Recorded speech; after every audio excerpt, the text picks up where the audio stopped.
இன்றே டவுன்லோட் செய்து உங்கள் ஃபேவரட் ஷோக்களை என்ஜாய் பண்ணுங்க. ஷாலு, அவளுக்கு அதிர்ஷ்டம் நல்லா இருக்குடி.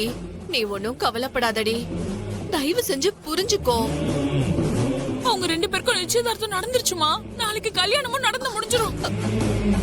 பேபி, இப்போ என்கேஜ்மெண்ட் தானே நடந்திருக்கு. நான் இருக்கும்போது கல்யாணத்தை நடக்க விட்டுருவேனா? அம்மா, நீ என்ன நம்பு. உன்னை கடைசி நேரத்திலயாவது அந்த வீட்டுக்கு மருமகளாக்கியே தீருவேன். கடைசி நேரத்திலயா? கடைசி நேரத்துல இல்லடி, 3 முடிச்சு போடுற கடைசி நேரத்துலன்னு சொல்ல வந்தேன். சித்தி,